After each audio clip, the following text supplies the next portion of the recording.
I started off by clearing off the few pieces that I had left out from my everyday decor that I possibly thought I may incorporate into the Halloween decor.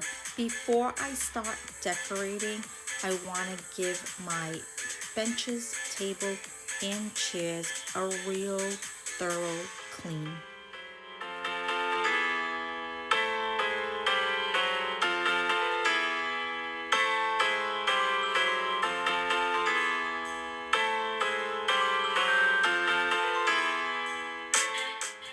To clean the marble and metal, I used dish soap on a damp cloth, and for the wood surfaces, I used a method cleaner.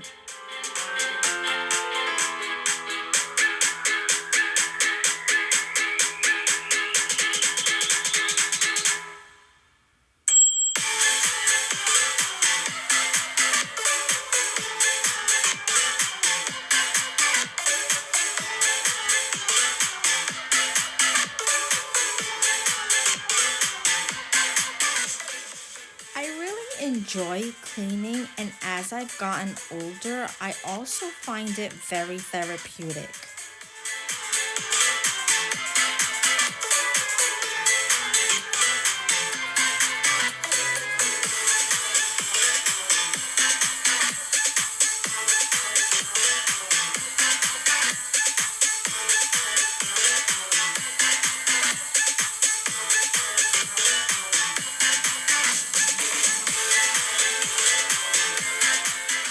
I really like the smell of this Method wood cleaner. It's pecan scented. It's a nice soft scent, perfect for some fall cleaning.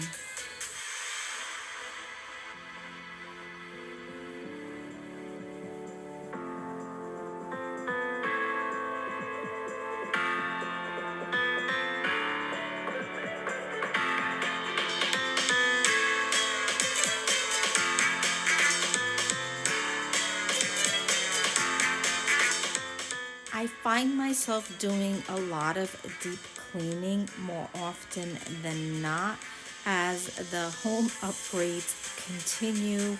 With that comes a lot of dust that just can't be avoided.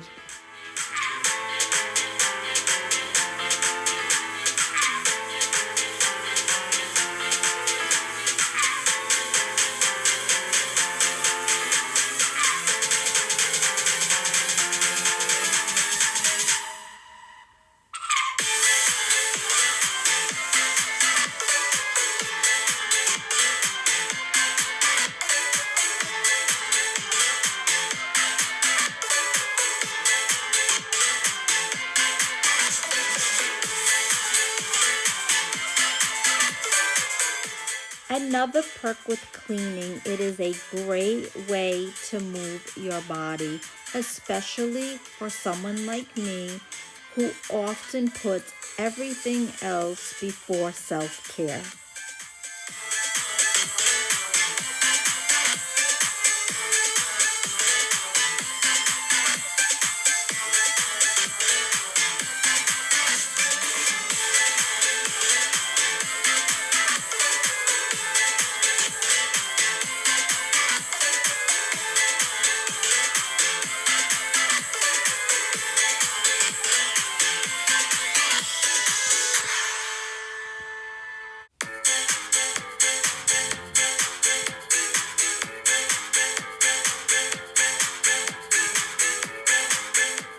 So much of the decor that I use today comes from the Dollar Tree.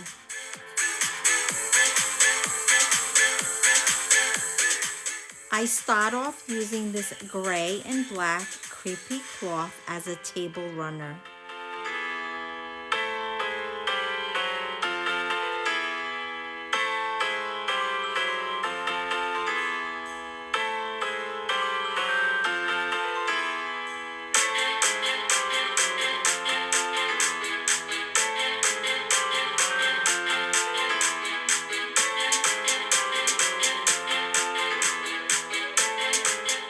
I ended up turning on the overhead lighting It was such a cloudy day that I was afraid everything was going to come off a little dark. So I thought maybe this would help to brighten things up. Speaking of dark, when I first thought about how I was going to decorate the table, I thought dark, moody, grays, blacks. But then I pulled out this garland and I decided to give it a try. And because of the orange ornaments on it, it totally went a different way. I ended up with more a traditional Halloween look. You'll see here in just a bit.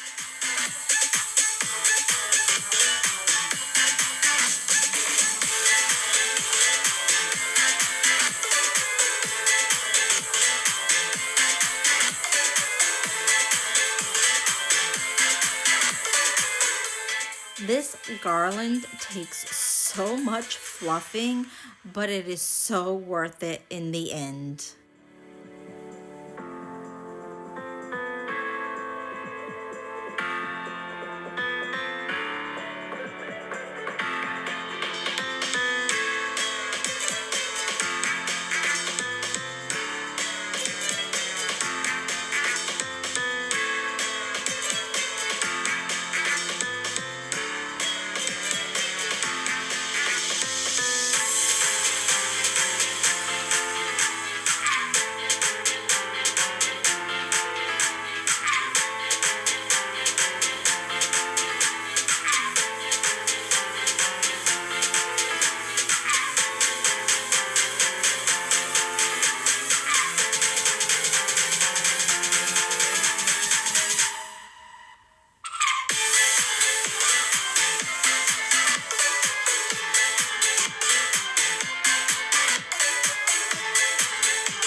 Let's start this tour right in the center. He's the main focus of this whole centerpiece.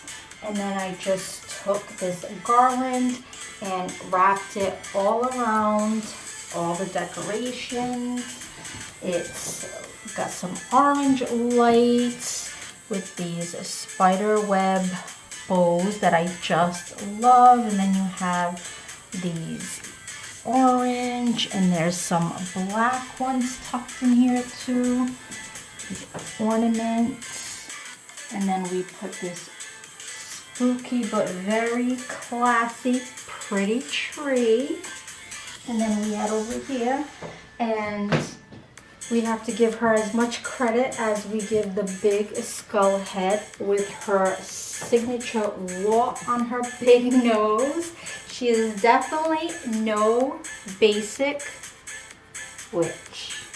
And then, if she isn't a diva enough, she actually got a manicure. At first, I thought I was gonna buy some that I had seen at Hobby Lobby, and then I thought, why spend the money when you have these put away? They're gonna work perfectly, and I'm so glad I decided to go with that. It all worked out in the end.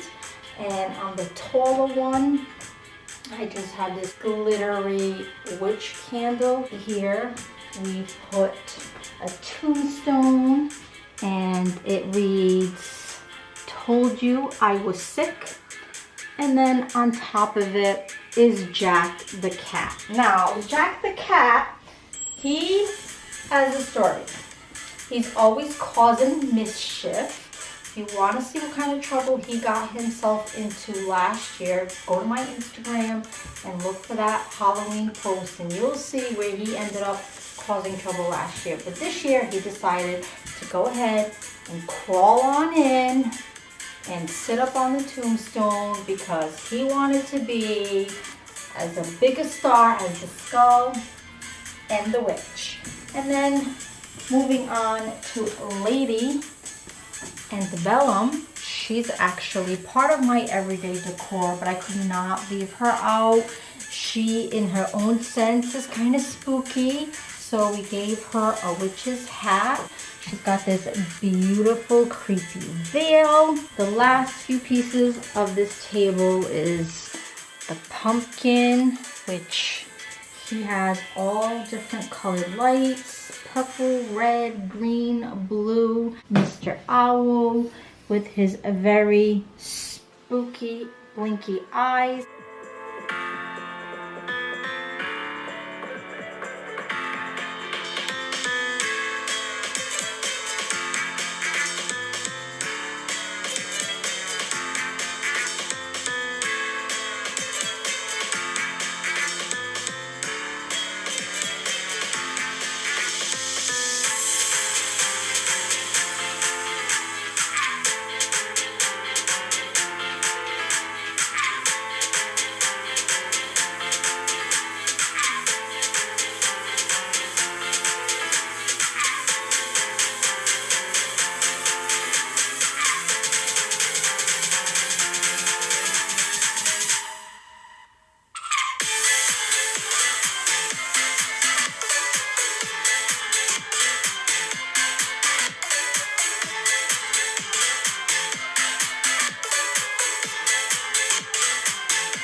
Oh, yes, he is. He got spookiness. He's got so much spookiness.